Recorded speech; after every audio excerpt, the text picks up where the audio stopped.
Afortunadamente, el doctor David Barkin lo está colocando, pues este balance sectorial de las implicaciones del Tratado de Libre Comercio. Esto que está negociando el gobierno de México con el gobierno de los Estados Unidos. No sé si se le puede llamar a eso negociación o qué demonios sea, porque las imposiciones que acostumbra Donald Trump, pues casi no dan ni siquiera espacio a negociación, aunque la presidenta Claudia Sheinbaum, pues ha ahí surfeado de las maneras en que le ha sido posible, pues a este energúmeno que está en la Casa Blanca. David Barkin, ¿qué decía al respecto de este balance sectorial de las negociaciones con el Tratado de Libre Comercio? Bueno, yo quiero volver a tomar lo que decíamos hace 8 días. Lo realmente importante de esto es el reconocimiento de la importancia del sector primario. Y tenemos unas contradicciones extraordinariamente complejos complejas dentro del país. Tenemos, yo diría que tenemos organismos del gobierno que casi están contrapuestos unos a los otros. ¿Por qué?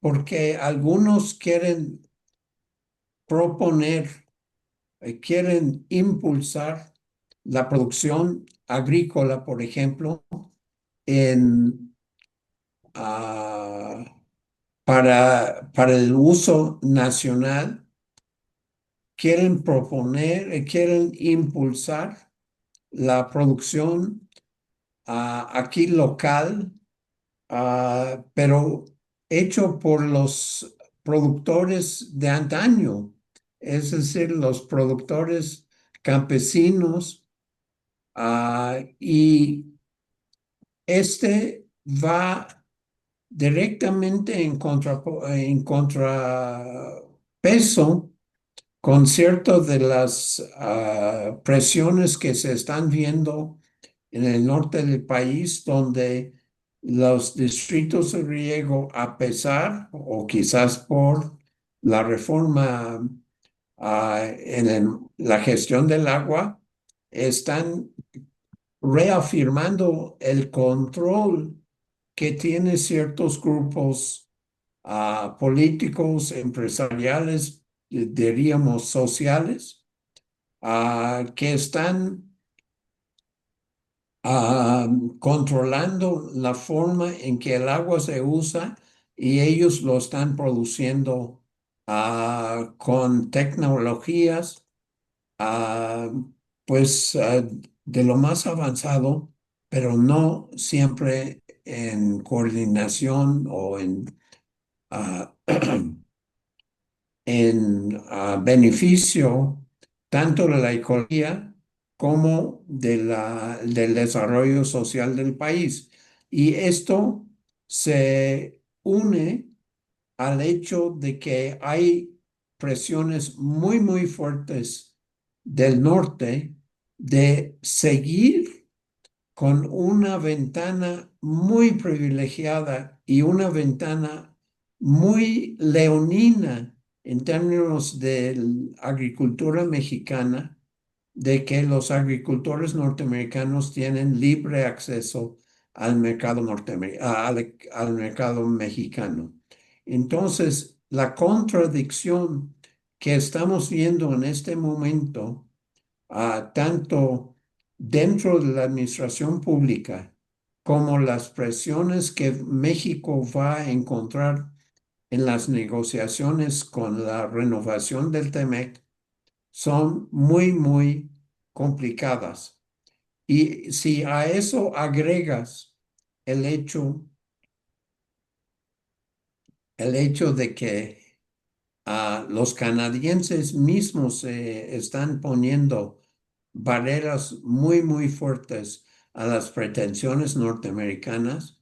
Yo creo que esta ronda de negociaciones no va a ser una ronda ni fácil ni feliz para los negociadores y quizás ni siquiera para el pueblo mexicano. Esta parte que señalas de Canadá, David, también me interesaría que pudieras desarrollarla un poco más.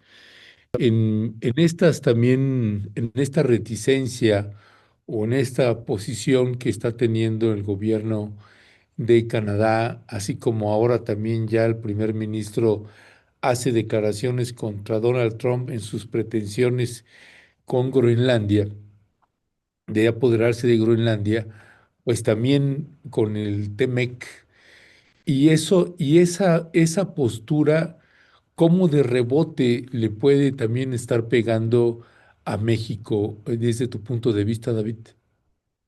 Bueno, yo creo que es posible que la posición del primer ministro Carney en Canadá haga que Estados Unidos no acepte la posición de Canadá respecto a la renovación del TEMEC.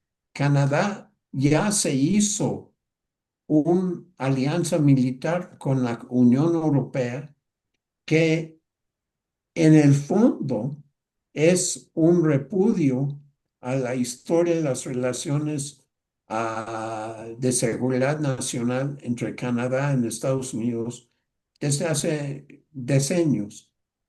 Ah, Carney está mostrando ah, su fortaleza.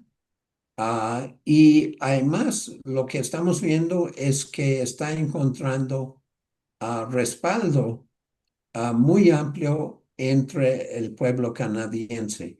Eso es extraordinariamente importante. Y la iniciativa, bueno, perdón, las iniciativas de Trump de usar sus impuestos de comercio exterior como el mecanismo de golpear a cualquier persona, perdón, a cualquier país que decide ah, intervenir en contra de sus proyectos, implica necesariamente que se va a ver ah, afectadas las negociaciones con el TEMEC. Ah, hay un problema muy, muy fuerte allá porque los intereses de Carney, los intereses de los canadienses no, no están ah, dentro de la visión de Trump de cómo él quiere manejar el mundo, cómo él quiere manejar el hemisferio. Entonces, en cuanto a Canadá, hay varias áreas de conflicto. Uno, los canadienses están insistiendo más y más en fuentes renovables de energía, en el asunto de acero, en el asunto de coches. Todas estas áreas van a ser puntos demasiado neurálgicos de conflicto entre estos dos países y quizás van a amenazar la capacidad de renovación del TEMEC. Gracias, gracias, doctor David Barkin. David, siguiendo un poco con lo de Canadá y las implicaciones para México, el primer ministro de Canadá, Carney, también pues anunció que tuvo un encuentro y están haciendo una alianza comercial y también en materia de seguridad con China. Así. Y desde mi punto de vista, pues eso es casi No sé si estarás de acuerdo conmigo o no, pero tengo la impresión de que Canadá pues ya también tomó la decisión de que o ya está previendo que va a haber una ruptura con respecto del TEMEC. Y entonces ya está buscando sus propias alternativas. Por otro lado, como bien señalas, la Unión Europea y ahora también con China. En el caso de la Unión Europea, también esta alianza importante que está haciendo comercial, este acuerdo comercial con el Mercosur, que también tendrá otro tipo de implicaciones que estaremos hablando, que nos gustaría escuchar tu punto de vista ahí. Em, pero, ¿qué implicaciones tendría desde tu punto de vista para México si Canadá sale del TEMEC? Bueno, yo creo que hay un debate muy importante dentro de México, si es o no es beneficio para el país renovar el TEMEC. Hay grupos empresariales muy dependiente a que han hecho toda su estructura productiva, toda su apuesta de inversiones a largo plazo en en un libre comercio, sobre todo en ciertos sectores industriales. Y hay también una reestructuración del sector agrocomercial ah, en el norte del país que se ha orientado hacia el mercado norteamericano. La pregunta entonces es cuáles son los intereses mexicanos ah, para insistir en la renovación del acuerdo, aunque no fuera trilateral, que fuera bilateral. Por el otro lado, hay grupos muy importantes, incluyendo, pues aquí comentarios dentro de Rompevientos que ustedes han dado voz diciendo que la renovación del TEMEC no es lo mejor para el bienestar a mediano plazo, quizás aún a corto plazo de de la forma en que México podría desarrollar. Entonces, este debate es un debate económico, es un conflicto de visiones de clase, de visiones de regiones, de cuál es la mejor estrategia a mediano, no todo a mediano, a corto plazo para los mexicanos respecto al comercio con Estados Unidos. A lo mejor lo que pudiéramos esperar es un acuerdo renovado que se limita a los sectores industriales que están altamente integrados en su producción. Y el más notable de esto, por supuesto, es el automotriz.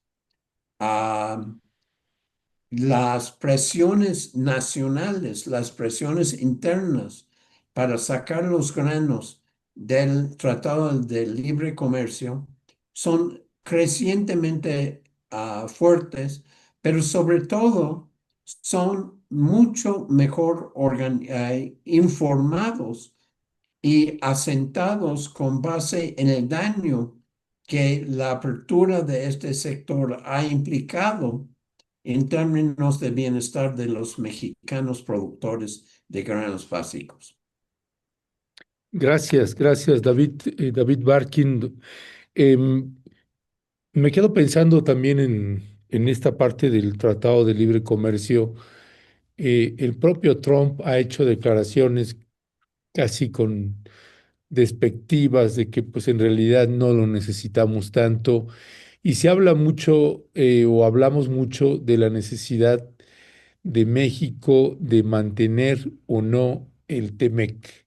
Algunos, como es mi caso, me gustaría que ya no hubiera un tratado de libre comercio con los Estados Unidos, particularmente por las implicaciones que ha tenido para los campesinos y las campesinas de nuestro país y bueno, todo un mundo que hay ahí para abordar sobre el tema.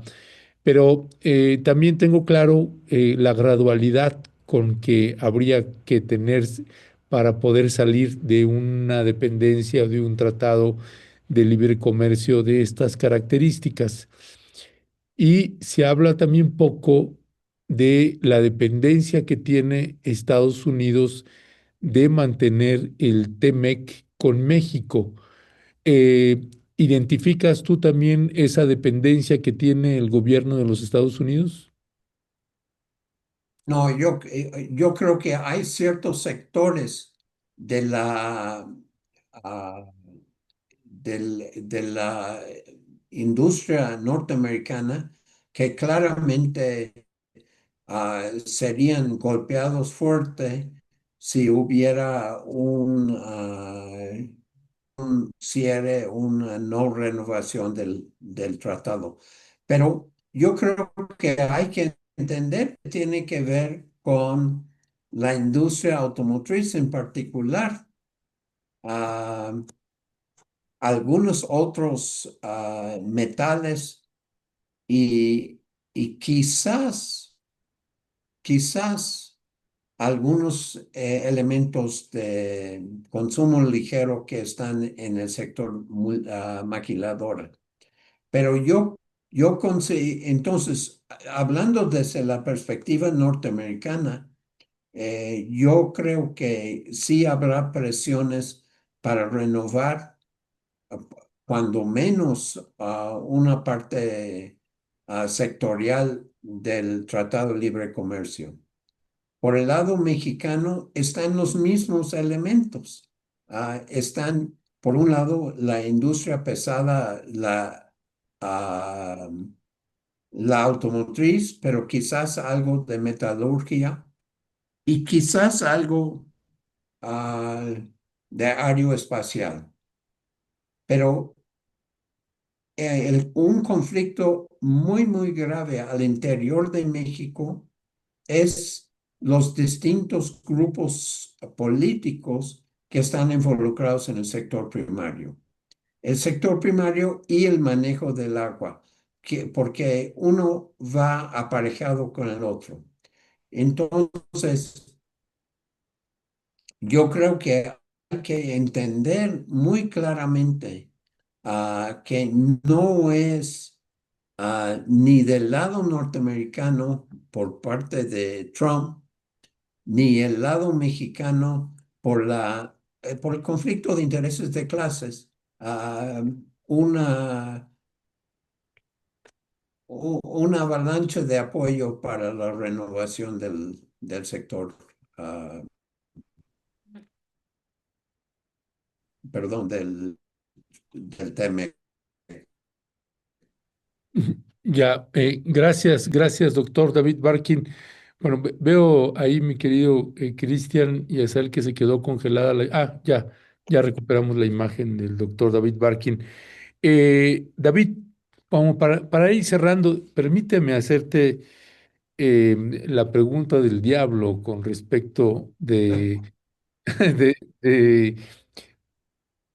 un economista como vos. Em, si estuvieras tú dentro del gobierno de la Cuarta Transformación, sea en la Secretaría de Economía, sea en la Secretaría de Hacienda, en fin, en los debates y discusiones y análisis que se tienen que hacer de cuáles serían los puntos sustantivos que tendría que tener México en la negociación del Tratado de Libre Comercio, desde tu punto de vista, ¿cuáles serían? Wow. Ah, Te yo dije que era creo que, la pregunta del diablo, perdón. no, yo entiendo esto. Yo creo que la cuestión es si vamos a seguir con la visión, si vamos a seguir con la idea de la cuarta transformación y primero los pobres, yo no tendría ningún reparo en decir que hay que limitar el TEMEC en beneficio de la producción de pequeña y mediana producción de granos básicos, porque es el sector que mayor capacidad multiplicador tiene para el bienestar no solamente en términos económicos, sino en el bienestar político y una política ecológica, agroecológica, que haría que el país fuera mucho más resistente a los cambios ambientales que estamos esperando en el futuro. La idea de una estructura productiva agrocomercial con base en alta tecnología, en insumos químicos y en una extracción de agua extraordinariamente desmedida, no es una agricultura que va a ser resistente, que va a ser capaz de atender las necesidades de los mexicanos dentro del proceso de de cambio climático, de la crisis ambiental, que ya no es una cuestión de si va a venir, la cuestión es qué tan drástico va a ser los efectos, los impactos ambientales y si somos capaces como país, si somos capaces como polis de reorganizar nuestra estructura social y productiva para anticipar los cambios. Y en este sentido, hay que entender que la región mejor ubicado para poder crear estos amortiguadores es el sector de pequeños y medianos productores y los grupos que históricamente han sido, durante el último medio siglo, han sido marginados. Esos son los productos, el grupo con el cual ustedes están asociados en la montaña de Guerrero, por ejemplo, Mm. tiene mucha capacidad de reorganizarse si tuviera los apoyos. Ah, y lo mismo hablamos de casi todos los grupos que están bajo ataque en el sur, el centro sur y sur del país. Son los grupos que mejor posibilidades tienen. Gracias, gracias, doctor David Barkin, y gracias también a la audiencia que nos escribe, nos comenta. Por ejemplo, dice Guillermo Trejo, pues da la impresión que tanto Estados Unidos como Canadá quieren reventar el tratado. Gracias, doctor David Barkin. El Jano dice a la presidenta como capitalista. Bueno, no, hay lenguajes que luego no van. En fin, Alex Montufar dice, querido Guillermo Trejo, me parece, al parecer, los únicos interesados en continuar con el TEMEC es el gobierno de Claudia Sheinbaum vía Marcelo Ebrard. María Gutiérrez, la industria automotriz en México está dominada por corporaciones transnacionales. Fernando Barraza, nos damos cuenta que hay cero planeación contra la economía de dependencia con el tirano de Estados Unidos. Marco Alvarado, Estados Unidos utilizó a México para hacer autos aquí por la buena mano de obra mexicana, pero con salarios muy precarios. Eso significó grandes utilidades para ellos, pero más beneficio para nosotros no existe. En fin, parte de los comentarios que hay de la audiencia, cosa que les agradecemos muchísimo esta participación, estos comentarios que además pues siempre nos nutren y que además vale muchísimo la pena escucharlos y siempre celebrar que tenemos una audiencia que, como dice el clásico, le gira la piedra, le gira la ardilla y no está ahí con otro tipo de lenguajes. En fin, gracias David Barkin, te mandamos un fuerte y fraterno abrazo y seguimos al habla. Hay que celebrar que Rompevientos tiene un auditorio crítico, pero muy bien informado. Y eso es extraordinariamente importante. Sí, sí, así es, David, gracias, fuerte abrazo y como Hasta dice, luego. hasta luego. Y como dice también Guillermo Trejo, Rompeviento TV a la televisión pública nacional. Sí, sí. Sin censura, sí. No, claro que sí. Pues gracias David y gracias a la audiencia.